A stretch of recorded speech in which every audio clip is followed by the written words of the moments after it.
দেশে দীর্ঘ সময় ধরে চলমান হামের রুটিন টিকার তীব্র সংকট এবং এর ফলে সৃষ্ট প্রাদুর্ভাবের পেছনে নীতিগত সিদ্ধান্ত ও সমন্বয়হীনতাকে দায়ী করেছে জাতিসংঘের শিশু বিষয়ক সংস্থা ইউনিসেফ।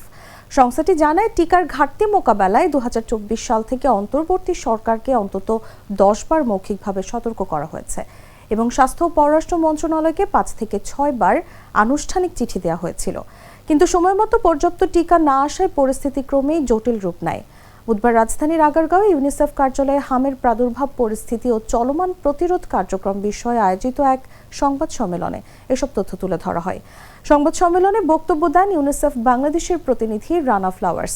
সংবাদ সম্মেলনে জানানো হয়, বাংলাদেশে বার্ষিক হামের টিকার চাহিদা প্রায় 7 কোটি, যার জন্য আনুমানিক 70 মিলিয়ন মার্কিন ডলার প্রয়োজন।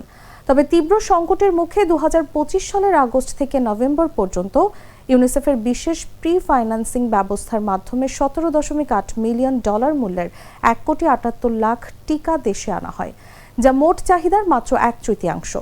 দীর্ঘ সময় রুটিন টিকা না পাওয়ায় দেশের একটি বড় অংশের শিশু টিকাদান কর্মসূচির বাইরে থেকে যায়, যা পরবর্তীতে বড় ধরনের হামের প্রাদুর্ভাব সৃষ্টি করে।